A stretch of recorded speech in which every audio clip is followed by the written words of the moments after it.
శివమహాపురాణంలో కోటి రుద్ర సంహిత. ఇక్కడ first chapter ద్వాదశ జ్యోతిర్లింగాలు, మళ్ళీ వాటి ఉపలింగాల యొక్క వర్ణన, వాటిని దర్శించటం, పూజించటం వల్ల కలిగే మహిమ గురించి వర్ణించి ఆ మహత్యం ఇక్కడ విశేషంగా చెప్పబడింది. యోధత్తి నిజమాయయేవ భువనాకారం వికారోజ్జితో యస్యాయుః కరుణా కటాక్ష విభవౌ స్వర్గాపవర్గాభిధౌ ప్రత్యగ్బోధా సుఖద్వయం హృది సదా పశ్యంతి యం యోగినస్తస్మై శైలసుతాంచితార్థా వపుషే శాశ్వన్ నామస్తేజసి. ఇక్కడ ఏదైతే ఆ పరమాత్మ నిర్వికారుడు కూడా తన మాయ చేత కొన్ని విరాట విశ్వరూపాన్ని ధరించి ఉన్నాడు. పైగా స్వర్గ అపవర్గ అంటే అన్నిటిలో ఉన్నది, ఇక్కడ ఉన్నాడు అక్కడ లేదంటానికి వీల్లేదు. సమస్తానికి మూలమైన వాడు, అన్నిటినీ ధరిస్తూ ఉన్నవాడు, అంతటా ఎప్పుడూ వ్యాపించి ఉన్నాడు, సర్వవ్యాపి. అంతరంగికంగా బాహ్యంగా కూడా మళ్ళీ ఉన్నది తానే. అయినప్పటికీ కూడా తన మాయ చేత ఒక విరాట రూపంలాగా అన్నిటినీ ఆ విశ్వానికి ఒక రూపాన్ని ఇచ్చాడు. పైగా ఇక్కడ స్వర్గాపవర్గ అంటే ఇక్కడ భోగప్రాయమైన జీవితాన్ని గడపటానికి మూలంగాను, అలాగే మరణానంతరం మళ్ళీ కొన్ని సుఖాలుగాను పరమపదం లభించటానికి కూడా ఇవన్నీ ప్రసాదించగలిగిన వాడు. అయితే ఇక్కడ సర్వాన్ని అన్ని లోకాల్ని ధరిస్తూ ఉన్నవాడు ఆ పరమాత్మ. ఆయన కృపా కటాక్ష వైభవాలు చెప్పబడి ఉన్నాయి. యోగి జనులు ఆ ప్రభువుని ఎప్పుడైతే పరమేశ్వరుని సదా తమ అంతరంగంలో అద్వితీయమైన ఆత్మ జ్ఞానానంద స్వరూపంగా దర్శించుకున్నారు. ఎందుకంటే పరమాత్మను తెలుసుకోవాలంటే జ్ఞానం తప్పితే ఇంకో వేరే మార్గం లేదు. భక్తే దానికి మూలము. ఈ భక్తి అనన్యంగా ఉండాలి, లోపం లేకుండా ఉండాలి. దాన్ని మళ్ళీ అనుభవంలోకి తెచ్చుకోవాలన్నా సరే ధ్యానమే మార్గము. అందుకే ఇక్కడ ఈ యోగి జనులు కూడా ఆత్మజ్ఞానానంద స్వరూపంగా పరమాత్మను హృదయమందు దర్శించుకున్నారు. తేజోమయుడు ఆ భగవంతుడైన శంకరుడు యొక్క అర్ధ శరీరము ఏదైతే శక్తియుక్తంగానే ఎప్పుడూ ఉంటాడు. శైలరాజకుమారి అయిన పార్వతీదేవితో శోభాయమానంగా ఉన్నవాడు అర్ధనారీశ్వర రూపంలో. అట్లాంటి ఆ స్వామికి నిరంతరము నా నమస్కారము. కృపాలలిత వీక్షణం స్మితమనోజ్ఞ వక్త్రాంబుజం శశాంకాలయోజ్వలం శమిత ఘోరాతాపత్రయం కరోతు కిమపి స్ఫురత్ పరమ సౌఖ్యం సంచిత్వపుర్ ధరాధరా సుతాభుజోద్వలయితం మహోమంగళం. పరమేశ్వరుడు ఎప్పుడు కృప అన్నది ఎప్పుడు పూర్ణంగానే ఉంటుంది. అసలు పూర్ణంగా ఉన్నవాడు ఎవరు అంటే పరమాత్మ తప్పితే ఇంకెవరు పూర్ణంగా లేరు. ఆ పూర్ణంగా ఉన్న ఆ పరమేశ్వరుడు ఆ చిత్తము చాలా సుందరమైనది. పైగా ఆ రూపం కూడా అంటే ఆకారం లేని పరమాత్మ వ్యక్తం అవ్వేటప్పుడు ఒక రూపాన్ని తీసుకుని వస్తున్నాడు. అవ్యక్తంగా ఉన్నవాడు వ్యక్తం అవుతున్నాడు. వ్యక్తం అవ్వటానికి మళ్ళీ ఒక రూపాన్ని తీసుకుని వస్తున్నాడు. ఆ ముఖారవిందం ఎంత చాలా మందహాస ప్రభలతో చాలా మనోహరంగా దర్శనమిస్తాడు. చంద్ర కళలతో ఉజ్వలమైనది. పైగా ఆధ్యాత్మికాది తాపత్రయాన్ని తొలగించేది. ఏదైతే 3 రకాల తాపత్రయాలు ఉంటాయి, ఎవరికైనా సరే 3 రకాల దుఃఖాలు అన్నది సహజంగానే కలుగుతుంటాయి. ఆధ్యాత్మిక, ఆది భౌతిక, ఆది దైవిక, ఈ 3 తాపత్రయాలు అంటారు. అయితే ఏదైతే మనకి మానసికంగా ఈ శారీరకంగా క్షోభ అయితే ఉంటుందో ఇది ఆధ్యాత్మిక. అలాగే ఆది భౌతిక అంటే బయట చుట్టూ ఉన్న వీటి వల్ల కలిగేది. అలాగే ఆది దైవిక అంటే మనకి కొన్ని కొన్ని సంఘటనల వల్ల కొన్ని మనం నష్టాలు జరుగుతుంటే బాధ అన్నది వస్తూ ఉంటుంది. ఈ 3 రకాలు అన్నమాట. అయితే ఇక్కడ ఇవన్నీ శాంతపరచుటలో కూడా సమర్థత కలిగి ఉన్నవాడు. ఆ దేవదేవుడి స్వరూపము సచ్చిన్మయమైనది, సచ్చిత్ ఆనంద స్వరూపము. అందుకే పరమానంద రూపాలతో ఎప్పుడూ ప్రకాశిస్తూ ఉన్నాడు. ఎందుకు? ఎప్పుడూ పూర్ణంగానే ఉన్నాడు. ఆది నుంచి ఉంటున్నవాడు, మార్పులు చేర్పులు లేకుండా ఎప్పుడూ ఉంటూనే ఉన్నాడు. అన్నిటికీ మూలమైనవాడు, అన్నిటినీ ధరిస్తున్నవాడు, అన్నిటికీ రక్షణ కల్పిస్తున్నవాడు. ఈ కృప కూడా ఎప్పుడూ అందరి మీద ప్రసరింప చేస్తున్నవాడు. ఈ ప్రకాశంతో ఎలా ఉన్నాడంటే ఆ గిరిరాజ నందిని అయిన పార్వతీదేవి యొక్క ఆ పాశం చేత చుట్టబడి అంటే ఇక్కడ ఇద్దరూ ఎప్పుడూ కలిసే ఉంటారు. అందుకే ఆ శివనామక అన్నది అది మాటల్లో చెప్పలేనిది. తేజస్పుంజములాగా పైగా అందరికీ శ్రేయస్సునే చేకూర్చేవాడు. సాధారణంగా మనకైతే నాకు నచ్చితే ఒకలాగా ఉంటాను. వాళ్ళు నా పట్ల మళ్ళీ నాకు అనుకూలంగా ఉంటే నేను ఒకలాగా ఉంటాను. ఇవన్నీ మనం చేస్తూ ఉంటాం. కానీ పరమాత్మ ఎలా ఉంటాడు అంటే పక్షపాతాలు లేకుండా ఉంటాడు. అందరి పట్ల ఒక జీవి కావచ్చు, లేకపోతే ఒక మనిషి కావచ్చు, ఒక క్రిమి కీటక కావచ్చు, పైగా మనుషుల్లో తీసుకున్నా సరే నేను పూజ చేయొచ్చు, పూజ చేయకపోవచ్చు. నాకు ఏ గుణం అన్నా ఉండుండొచ్చు. నేనేదన్నా చేస్తూ ఉండొచ్చు కానీ అందరి మీద ఒకేలాగా ప్రసరింప చేస్తూ ఉంటాడు. అందుకే తల్లి, తండ్రితో ఆ దైవాన్ని పోల్చి చెప్పేది. ఇవ్వటమే చేస్తారు. మనకిలాగా క్రోధాలు ఇవన్నీ అక్కడ వికారాలు లేవు వాళ్ళ పరమేశ్వరుడికి. ఋషయ ऊचुः सम्यग्गुप्तं त्वया सूत लोकानां हितकाम्यया శివవతారా మాహత్యం నానాఖ్యాన సమన్వితం. ఆ ఋషి మళ్ళీ ఇలా సూత మహర్షిని అడుగుతున్నాడు. ఓ సూత మహర్షి, మీరు సకల లోకాలకి హితము చేకూర్చే ఆ కోరికతో ఎన్నో రకాల ఆఖ్యానాలు మాకు అంటే ఈ గాథల రూపంలో శివ అవతార మాహత్యాన్ని తెలిపి ఉన్నారు. పునశ్చ కథ్యతాం తాత శివమాహత్యముత్తమం లింగ సంబంధి సుప్రీత్యా ధన్యస్వం శైవ సత్తమా. అలాగే అంటే ఇక్కడ ఇన్ని మహత్యాలతో కూడుకున్న అవతారాల వర్ణన అంతా కూడా చెప్పారైతే ఆ పరమేశ్వరుడికి లింగ సంబంధమైన మాహత్యాన్ని ప్రేమపూర్వకంగా వర్ణన చెయ్యండి.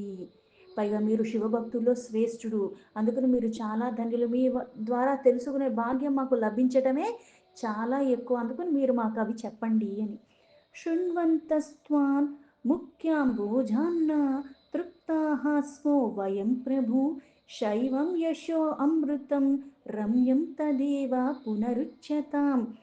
అంటే కొన్ని కొన్ని వినే కొద్దీ వినాలనిపిస్తుంది. ఎవరికి అనిపిస్తుంది? అందరికి అనిపిస్తుంది అంటే అందరికీ అనిపించదు. కొన్ని వినగలిగేలాగా భాగ్యం లభించటము అంటే కొన్ని కొన్ని మీకు తొలగిపోతున్న కారణంగా అది పట్టుకోవాలని వస్తుంది. అది వినాలనిపిస్తుంది. లేకపోతే ఇప్పుడు పండిత పుత్ర సుంటః అంటారు. ఎందుకంటారు? ఈయనకు అన్నీ తెలుసు కదా! ఈయనకి అన్నీ తెలిసినప్పుడు కూడా ఎలా అయితే గురువు దగ్గరికి శిష్యుడు వచ్చినంత మాత్రాన నాకు అన్నీ తెలుసు కదా అని వాళ్ళకేమి అన్నీ ఇచ్చేయరు. అర్హత, పాత్రత. అలాగే కొన్ని కొన్ని పక్కనే ఉన్నప్పటికీ కూడా దాన్ని మళ్ళీ నా ధ్యాస దాని మీద వెళ్ళదు. అది నాకు అందుబాటులో ఉన్నా సరే దాన్ని పట్టుకోవాలని నాకు అనిపించదు. నాకొక్క వాసనల కారణంగా, నాకున్న వికారాల కారణంగా. ఇవన్నీ తొలగిపోతే గాని దాని మీద మక్కువ, ఇష్టం కలగదు. కొన్ని కొన్ని ప్రదేశాల కారణంగా, కొన్ని కొన్ని సమయాల కారణంగా, కొన్ని దర్శించుకున్న కారణంగా, కొన్ని వింటున్న కారణంగా ప్రక్షాళన జరుగుతుంది. ఇక్కడ ఏదైతే అవతారగాది ఇవన్నీ కూడా వాళ్ళకి వినాల్సిన అవసరం లేదు. ఎందుకంటే వాళ్ళ జ్ఞానంతో పరిపక్వతతో ఉన్నవాళ్ళు. కాకపోతే ఈ గాథలు ఎవరైతే వింటున్నారో, ఎవరైతే చదువుతున్నారో వాళ్ళు కూడా తరింప చేయటానికి ఇన్ని రకాలుగా అవి చెప్పబడి ఉన్నాయి. అందుకే ప్రభు ఇదేదైతే అంటే మీ ముఖ కమలం నుంచి పరమేశ్వరుడు యొక్క అమృత రూపమైన మనోహరమైన యశస్సుని ఏదైతే మీరు వినిపిస్తున్నారో అది వింటూ వింటూ ఉంటే ఇంకా వినాలనిపిస్తుంది. తృప్తి ఇక్కడితో ఆపేయండని అట్లా సంతృప్తి అవ్వట్లేదు. ఇంకా వినాలని కోరిక కలుగుతుంది. అందుకని మాకు దయచేసి ఇంకా చెప్పరా అని. పృథివ్యాం యాని లింగాని తీర్థే తీర్థే శుభాని అన్యత్ర వా స్థలే యాని ప్రసిద్ధాని స్థితాని వై. ఏదైతే దీనికి ముందు శతరుద్ధ సంహిత చివరిలో వచ్చే ద్వాదశ జ్యోతిర్లింగాల గురించి ఏ ప్రదేశంలో ఉందో దర్శించుకున్నా పూజించుకున్నా భుక్తి అలాగే ముక్తి రెండు లభిస్తాయి ఇవన్నీ చెప్పారు. అంటే ఆ వాటి గురించి ఇంకా వినాలన్న కోరిక ఉంది కాబట్టి దయచేసి మీరు అవి మాకు చెప్పండి అని. అలాగే అసలు ఈ భూమి మీద ఏ ఏ తీర్థాలు ఉన్నాయో, ఎక్కడెక్కడ ఎటువంటి లింగాలు ఉన్నాయో, అసలు భూతలం మీద ఎన్ని ప్రసిద్ధికెక్కాయో అవన్నీ కూడా మాకు చెప్పండి అని. తాని తాని చ దివ్యాని లింగాని పరమేషితుః వ్యాస శిష్య సమాచక్ష్వ లోకానాం హితకామ్యయా. ఈ లోక హితకరమైన ఆ కోరికతో ఆ పరమేశ్వరుడైన శివుడి యొక్క దివ్యమైన లింగాలు వర్ణనంతా కూడా వ్యాసులు వారి శిష్యులు మీరు అంటే ఇంకా ఇటువంటివి మీ అంటి వారి ద్వారా తెలుసుకోవటం అన్నది నిజంగా మహద్భాగ్యము. అందుకని దయచేసి అవన్నీ చెప్పండి అని అడిగారు ఈ ఋషులు. సూత ఉవాచ సాధు పుష్ట వృషిశ్రేష్టా లోకానాం హితకామ్యయా కథయామి భవత్ స్నేహాత్ తాని సంక్షేపతు ద్విజాః. సూతుల వారు మళ్ళీ ఇలా చెప్పారు, మహర్షులారా, సకల తీర్థాల్లో ఉన్న లింగాలన్నీ కూడా అంటే ఇక్కడ ఓ ఋషివరులారా, మీరు ఏదైతే లోకహితకరమైన కోరికతో అడిగారో, అలా అడగబడిన కారణం అంటే ఉభయులు చెప్పేవాడు వినేవాడు తరించిపోతాయి. ఎందుకంటే ఏ సందేశం అయితే వ్యాపింప చెయ్యాలో ఆ సందేశాన్ని వ్యాపింప చేసే అవకాశం సందర్భం లభించిన కారణంగా. ఎందుకంటే కొన్ని మాట్లాడాలి, కొన్ని అందరికీ తెలియజేయాలి, కొన్ని చెప్పకూడదు, కొన్ని ఎవరికి తెలియనివ్వకూడదు. ఇక్కడ మళ్ళీ లోక హితార్థం ఉన్న కోరికతో ఏదైతే అడిగారో, అందుకే ఓ ద్విజోత్తములారా వాళ్ళని ఏదైతే ఉత్సాహం ఉన్నదో ఆ వర్ణన నేను చేస్తాను అని.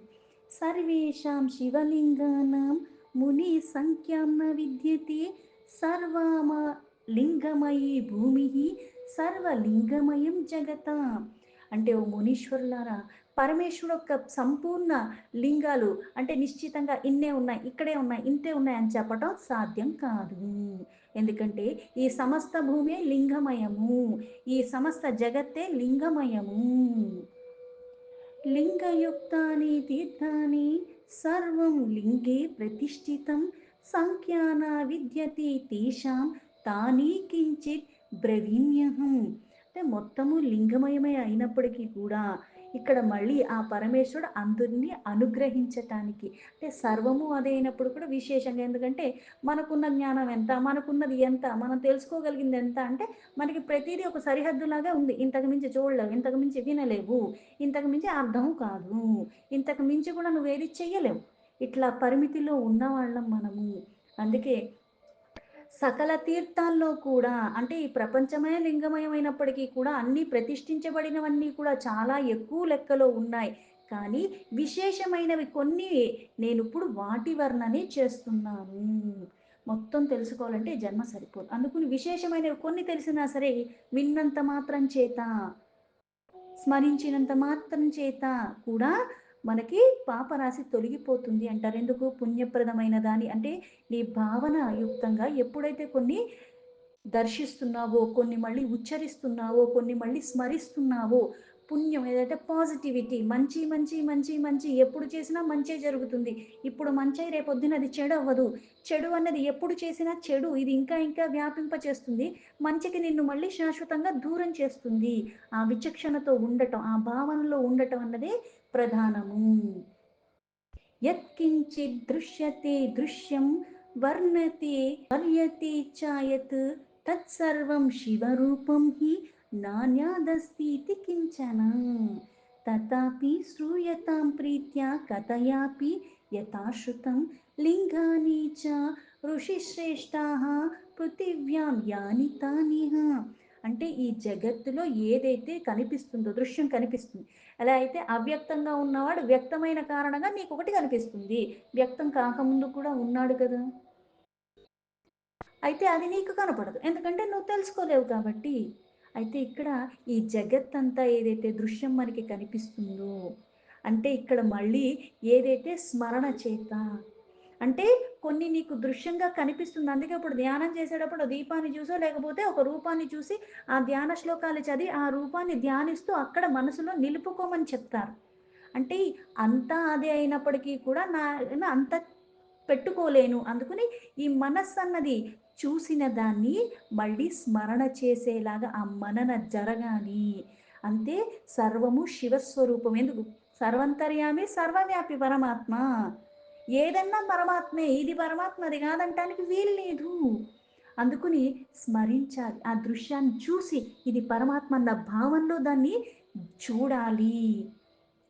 ఇలా సర్వము శివస్వరూపమే, అది కానిది ఇంకోటేమీ లేదు ఈ జగత్తులో.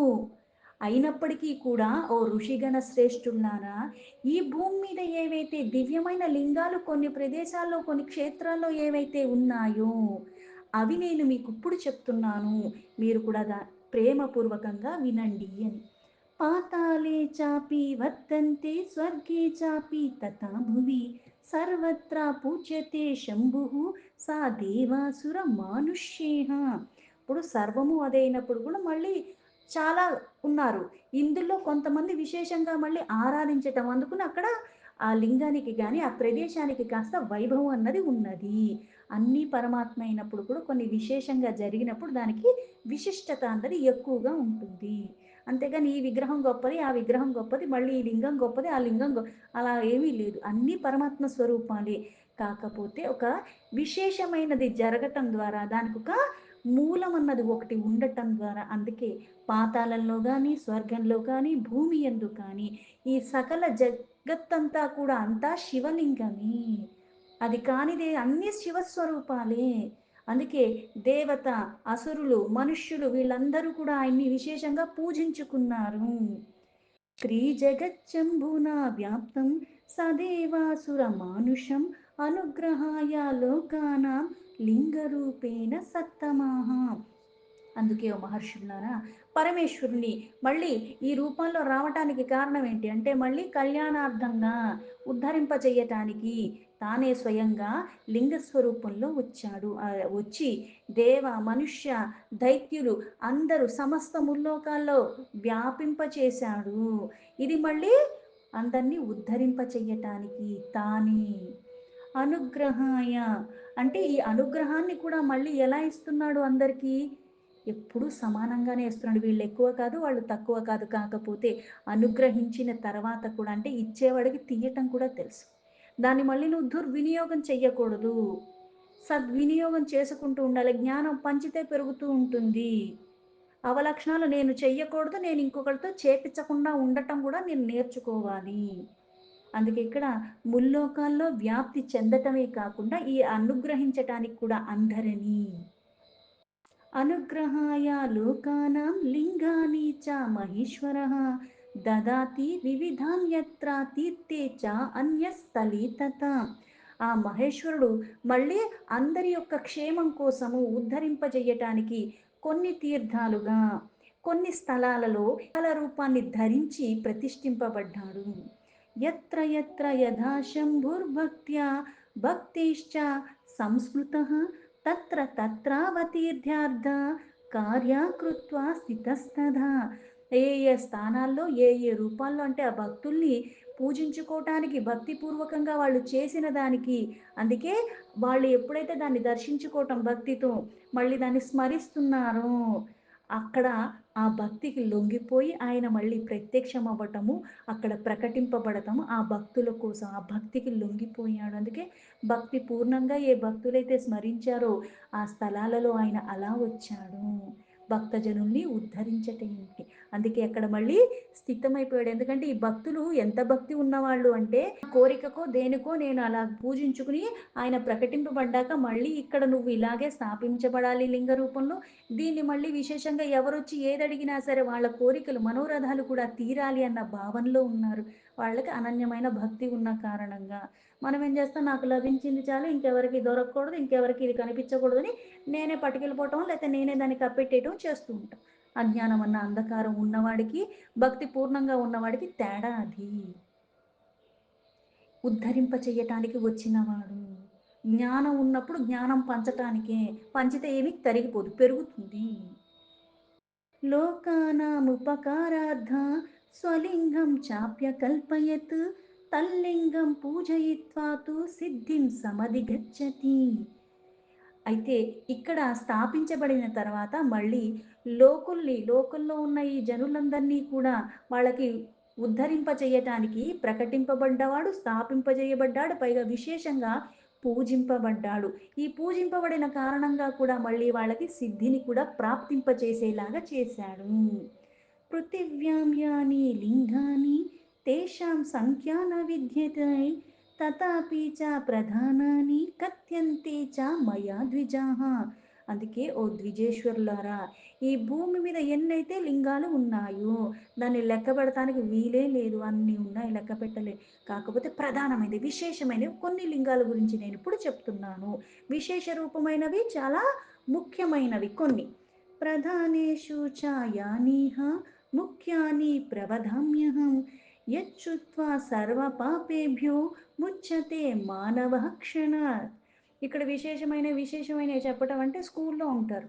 ఇప్పుడు ఒక్కొక్క క్లాస్ తీసుకుంటే కూడా ఓ 10 సెక్షన్‌లో, 12 సెక్షన్‌లో ఉంటాయి. మళ్ళీ ఒక్కొక్క సెక్షన్‌లో 30 మందో, 40 మందో ఉంటారు. ప్రతి ఒక్కడిని పిలిచి వీడికింతొచ్చింది, వీడికింతొచ్చిందని చెప్పడం కష్టం. అందుకని ఏం చేస్తారు, ఫస్ట్ ర్యాంక్ మొత్తం అందరిలో కలిపి ఈ గ్రేడ్ వార్డుల్లో ఈడికి ఫస్ట్ వచ్చింది, ఈడికి సెకండ్ వచ్చింది, వీడికి థర్డ్ వచ్చింది. అయిపోయింది అక్కడితో. అంటే ఎలా?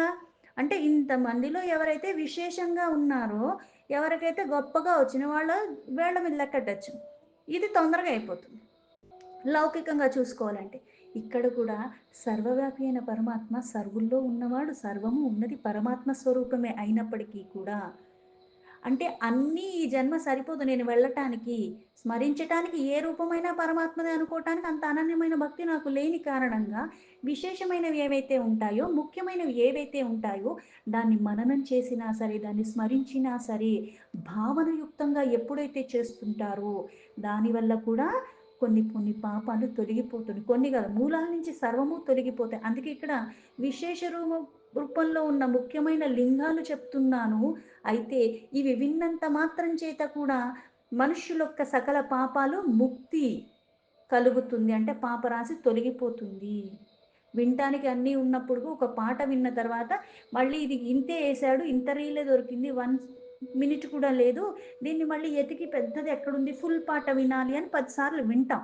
కానీ ఇప్పుడు నామాలు అని చెప్పాక, ఆ నామాలు వింటే సరిపోతుంది అంటే మళ్ళీ నామం వింటేనే సరిపోతుందంటే దానికి విశేషంగా అసలు దాన్ని ఎక్కడ వచ్చాడు, ఎలా వచ్చాడు, ఇవి తెలుసుకోవాలన్న కుతూహలం కలుగుతుందా అంటే లేదు. ఎందుకంటే మెకానికల్ అయిపోయాం కదా! వింటే చాలన్నారు గదా! ఆ పేర్లు ఏమున్నాయో ఒకసారి ఇట్లా రాసేసుకుంటే, అది ఒకసారి ఇట్లా చూసేసుకుంటే అయిపోయింది. పాపం పోయింది కదా!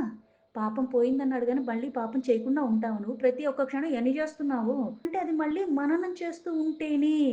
తీసేస్తుండంటే అర్థం ఏంటి? తీసేసాక మళ్ళీ ఫ్రెష్‌గా నేను అకౌంట్ ఓపెన్ చేస్తాను పాపాలకి అన్నట్టుగా నేను చెయ్యకూడదు కదా! తీసేసింది అంటే మళ్ళీ అందులో పాపం జాబితా రాకుండా నేను ఉండాలి అంటే, మనన ఎప్పుడూ జరుగుతూ ఉండాలన్న తపనలో ఉండాలి. ఎలా అయితే అగ్ని సంపర్కంలో ఏదొచ్చినా భస్మరాశి అయిపోతుంది. ఈ నామ సంపర్కం అన్నది నీలో ఎప్పుడూ ఆ తేజస్సుతో నింపుతూనే ఉండాలి. అప్పుడు ఈ తలంపులన్నీ నీలో రాకుండా ఉంటాయి. మళ్ళీ నీ చుట్టుపక్కల కూడా ఆ తేజస్సే వ్యాపింపచేసి ఉంటుంది. ఆ భావనలో తీసుకోవాలి. అందుకే ఆ క్షణంలోనే ఉచ్చరించినంత మాత్రాన అంటే నీకు ఆ భక్తి అనన్యంగా ఉండాలి. ఇది నాకు తీసేస్తుంది. మళ్ళీ నేను అటువంటిది చెయ్యను అన్న విశ్వాసం నీ మీద నీకు కలిగేలా చేస్తుంది. నువ్వు దేన్ని పట్టుకోవాలో దాన్ని పట్టుకునేలాగా నీకు ఆ శక్తిని సమకూరుస్తూ ఉంటుంది. ఆ భక్తి అనన్యంగా ఉంటే, ఆ భావన ఉంటేనే. దీంతో శివమహాపురాణంలో కోటి రుద్ర సంహితలో ఫస్ట్ చాప్టర్‌లో 19 శ్లోకాస్ సంపూర్ణం.